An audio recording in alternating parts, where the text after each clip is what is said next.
Hi అందరికీ. అందరూ ఎలా ఉన్నారండి? మీరందరూ బాగుండాలని నేను కోరుకుంటున్నాను. ఈరోజు మనం క్రిస్పీగా టేస్టీగా ఉండే అటుకుల పోపు తయారీ విధానం చూద్దామండి. ఇలా చేసుకోవడం చాలా ఈజీ అండి. కేవలం 10 నిమిషాలలో మనము అటుకులను పోపు పెట్టేయచ్చు. ఇలా పెట్టుకోవడం వలన పిల్లలు చాలా ఇష్టంగా తింటారు ఈవినింగ్ స్నాక్స్ లాగా.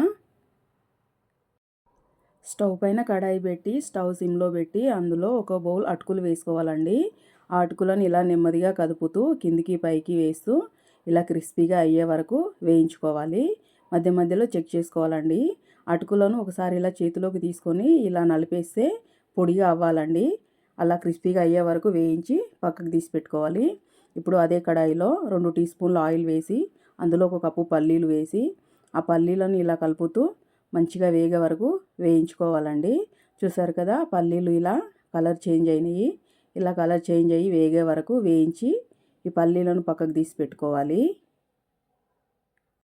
ఇప్పుడు అదే ఆయిల్లో ఒక 5-6 పచ్చిమిర్చి ఇలా నిలువుగా చీల్చుకొని వేసి ఆ పచ్చిమిర్చిని వేగే వరకు వేయించాలండి.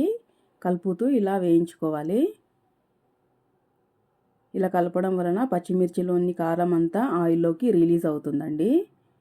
చూసారు కదా, పచ్చిమిర్చి అనేది వేగిపోతుంది. ఇలా వేగిన తర్వాత ఇందులోకి ఒక 5-6 ఎండుమిర్చి కూడా వేసుకోవాలండి. వాటిని కూడా వేగే వరకు వేయించుకోవాలి.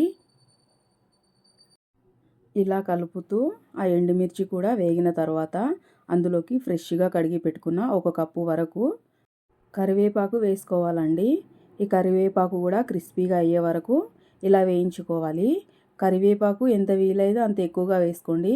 మా పిల్లలైతే కరివేపాకు కర్రీలో వచ్చినా ఇలా స్నాక్స్లో వచ్చినా తీసి పడేయరండి. అందుకే నేను చాలా ఎక్కువగా వేస్తాను. ఇప్పుడు అందులోనే ఒక స్పూన్ పసుపు వేసి ఆ పసుపును కూడా ఇలా కలపాలండి. ఇలా కలపడం వలన పసుపులోని పచ్చి స్మెల్ అనేది పోతుంది. నేను ఆయిల్ చాలా తక్కువగా వాడతానండి, అందుకే మీకు ఇలా కనిపిస్తుంది. నేను ఆయిల్ అస్సలు వంటలలో ఎక్కువగా వేయను. ఇలా పసుపు కూడా కదిపేసిన తర్వాత అందులో మన రుచికి సరిపడా ఉప్పు వేసుకోవాలండి. ఆ ఉప్పు కొంచెం కరిగే వరకు ఇలా కలుపుకోవాలండి. ఇక్కడే మనము స్టవ్ ఆఫ్ చేసేసుకోవాలండి. స్టవ్ ఆఫ్ చేసుకొని ఇలా ఒకసారి మిక్స్ చేసి పక్కకు తీసి పెట్టుకోవాలి. ఇది కొద్దిగా చల్లారనివ్వాలండి.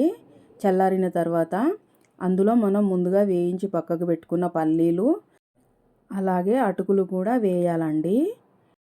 ఈ విధంగా అటుకులు పల్లీలు వేసిన తర్వాత దానిని మంచిగా పైకి కిందికి కదుపుతూ స్పూన్తో కానీ లేదా ఇలా డైరెక్ట్గా బాణతో కానీ ఇలా తిప్పాలండి. చేయి పెట్టొద్దండి. చేయి పెట్టి కలపడం వలన క్రిస్పీగా ఉన్నాయి కదండి అటుకులు, కొంచెం విరిగిపోయి పొడి పొడిగా అయిపోతాయి. అందుకనే ఇలా స్పూన్తో ఇలా పైనుంచి కింది నుంచి పైకి వేస్తూ ఇలా తిప్పేసుకోవాలండి. ఇలా తిప్పడానికి ఒక 2-3 నిమిషాలు టైం అయితే పడుతుందండి.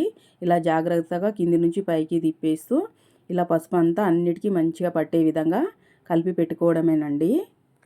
అంతే అండి. ఈ విధంగా కలిపిన తర్వాత ఒక డబ్బాలోకి స్టోర్ చేసుకుంటే వారం నుంచి 10 రోజుల వరకు ఈ అటుకులు అనేవి క్రిస్పీగా ఉంటాయండి. ఈ విధంగా చేసి పెట్టండి, పిల్లలు చాలా ఇష్టంగా తింటారు. ఈ విధంగా లడ్డు, అటుకులు ఏదో ఒకటి ఇంట్లో చేసి పెట్టడం వలన మన పిల్లలు బయట ఫుడ్కి అలవాటు పడరండి. ఈ వీడియో కనుక మీకు నచ్చినట్లయితే లైక్ చేయండి, షేర్ చేయండి. Please subscribe my channel.